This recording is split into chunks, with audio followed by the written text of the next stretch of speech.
दोस्तों, भाजपा शिंदे को उप मुख्यमंत्री पद से हटाने की कोशिश कर रही है और यही वजह है कि अब मुख्यमंत्री देवेंद्र फडणवीस ने उद्धव गुट के एक ऐसे नेता से मुलाकात कर ली है जिसके बाद कहा जा रहा है कि उद्धव गुट वाली शिवसेना के साथ भाजपा आ सकती है। लेकिन ये इतना आसान नहीं होने वाला है, इस पर हम करेंगे बात। नमस्कार, मेरा नाम है अवंतिका। दोस्तों, एकनाथ शिंदे बीते कई दिनों से भाजपा को तेवर दिखा रहे हैं और दिखाए भी क्यों ना, उनका डिमोशन जो भारतीय जनता पार्टी ने कर दिया है। इसी बीच देवेंद्र फडणवीस जो कि राज्य के मुख्यमंत्री हैं, उन्होंने उद्धव गुट के नेता संजय राउत से मुलाकात कर ली है। मुलाकात की तस्वीरें सामने आई जिसमें संजय राउत और फडणवीस एक दूसरे से बातचीत करते देखे जा रहे हैं। जानकारी के मुताबिक करीब 15 मिनट तक दोनों नेताओं के बीच बातचीत हुई, जिसके बाद चर्चाएं होने लगी कि क्या होने वाला है। क्या उद्धव गुट के साथ भारतीय जनता पार्टी दोबारा जाने वाली है? क्योंकि उससे पहले जब शिवसेना उद्धव गुट के साथ भारतीय जनता पार्टी गई थी, तब शिवसेना में 2 गुट नहीं थे, शिवसेना एक थी। लेकिन भारतीय जनता पार्टी ने उस शिवसेना को तोड़ दिया, ऐसा आरोप लगा। खैर, अगर हम अब उद्धव गुट के साथ जाने वाली बात पर अगर हम और चर्चा करें तो इतना आसान भारतीय जनता पार्टी के लिए नहीं होगा, क्योंकि उद्धव गुट के तमाम नेता भाजपा पर यह आरोप लगाते हैं कि भाजपा की वजह से ही शिवसेना में दो फाड़ हुई और एकनाथ शिंदे तमाम विधायकों के साथ अलग हुए।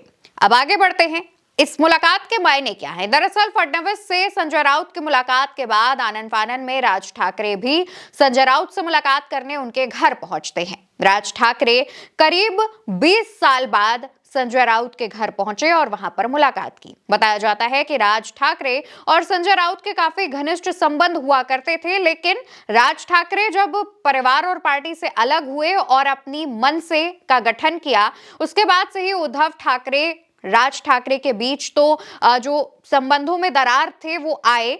साथ ही साथ संजय राउत के साथ भी ऐसा ही हुआ। लेकिन इसके बाद इतने सालों बाद जब संजय राउत से मुलाकात करने राज ठाकरे पहुंचे तो हलचल तेज हो गई कि आखिर महाराष्ट्र की राजनीति में होने क्या वाला है। दरअसल फडणवीस की ये कोशिश है, भाजपा की ये कोशिश है कि वो ठाकरे ब्रदर्स को अपने साथ लेकर आए। आप भी जानते हैं कि ठाकरे ब्रदर्स को एक साथ एक मंच पर लाने का जो क्रेडिट है वो महाराष्ट्र की राजनीति के तमाम वरिष्ठ पत्रकार संजय राउत को देते हैं। जानकारों का मानना है कि संजय राउत ही ऐसे व्यक्ति हैं जो उद्धव ठाकरे और राज ठाकरे को एक साथ एक मंच पर लेकर आए। संजय राउत ही ऐसे व्यक्ति हैं जो भारतीय जनता पार्टी पर भी लगातार हमलावर रहते हैं और सवालों के कटघरे में उसे खड़ा करते हैं। ऐसे में अगर संजय राउत को साथ लिया जाए तो ये राहें आसान हो जाएंगी। सुबह फडणवीस संजय राउत से मुलाकात करते हैं और देर शाम संजय राउत से मुलाकात करने राज ठाकरे पहुंच जाते हैं, जिसके बाद सियासी गलियारों में चर्चा शुरू हो गई कि आखिर क्या होने जा रहा है। दरअसल संजय राउत की जब फडणवीस से मुलाकात होती है तो ये एक पारिवारिक समारोह के दौरान होती है और राज ठाकरे संजय राउत से उनके घर मिलने पहुंचते हैं। संजय राउत बीते काफी दिनों से बीमार चल रहे थे। उन्होंने इस बात की जानकारी भी दी थी। डॉक्टर ने उन्हें रेस्ट करने की सलाह दी थी, लेकिन इसके बाद संजय राउत काफी समय बाद मीडिया के सामने आते हैं और एक बड़ा बयान देते हुए कहते हैं कि एकनाथ शिंदे के 35 विधायक भारतीय जनता पार्टी तोड़ने वाली है। जब ये खबर सामने आती है तो खलबली मचती है, लेकिन सवाल उठते हैं कि आखिर भाजपा ऐसा क्यों करेगी। भाजपा के सहयोगी दलों में शामिल है शिंदे की पार्टी और उसी की वजह से महायुति की सरकार है। इसके पीछे की वजह यह है कि एकनाथ शिंदे लगातार भारतीय जनता पार्टी पर दबाव बना रहे हैं। वो अगर उनकी महाराष्ट्र में नहीं सुनी जाती है तो वो दिल्ली चले जाते हैं शाह से मुलाकात करने। तो ऐसे में एकनाथ शिंदे को क्यों ना हमेशा के लिए ही खुद से अलग कर दिया जाए। इसका फायदा ये होगा कि एकनाथ शिंदे प्रेशर क्रिएट नहीं कर पाएंगे और भाजपा अपनी सरकार चलाती रहेगी। इस वजह से एकनाथ शिंदे की पार्टी में तोड़फोड़ करने की भी कोशिश की जा रही है और उसको लेकर शिंदे भी कई बार भारतीय जनता पार्टी को चेता चुके हैं कि जैसा काम आप हमसे करवा चुके हैं, आपने शिवसेना में हमसे जो फूट डलवाई थी वैसा ही आप हमारी पार्टी में ना करें। लेकिन सत्ता और पावर सबको चाहिए होता है। ऐसे में भारतीय जनता पार्टी तमाम शिवसेना के जो शिंदे गुट के विधायक हैं उन्हें अपने खेमे में लाने की कोशिश कर रही है ताकि शिंदे को पैदल किया जा सके, शिंदे की राजनीति खत्म की जा सके, शिंदे को कमजोर किया जा सके। इसके साथ ही साथ फडणवीस और भारतीय जनता पार्टी ये भी चाह रहे हैं कि वो शिंदे को खत्म करने के लिए उनके जो राजनीतिक प्रतिद्वंदी हैं उन्हें मजबूत करे या फिर उन्हें अपने साथ लेकर के आए।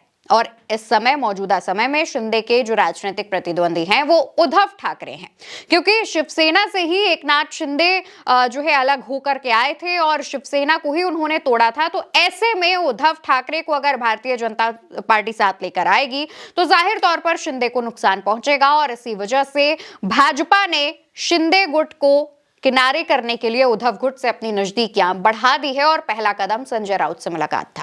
वहीं उद्धव ठाकरे के संबंध अपने भाई राज ठाकरे से भी सुधर रहे हैं। तो ऐसे में कहा जा रहा है कि ठाकरे ब्रदर्स को एक साथ लेकर भारतीय जनता पार्टी आ सकती है। राज ठाकरे कई मौकों पर प्रधानमंत्री नरेंद्र मोदी को लेकर के सॉफ्ट देखे गए हैं। तो ऐसे में कहा जा रहा है कि राज ठाकरे भी भाजपा के साथ आ सकते हैं। फिलहाल ये जो मुलाकातें हुई हैं उसकी तस्वीरें ना सिर्फ एकनाथ शिंदे की चिंता बढ़ा रही हैं बल्कि महाराष्ट्र की राजनीति में बदलाव के संकेत भी दे रही हैं।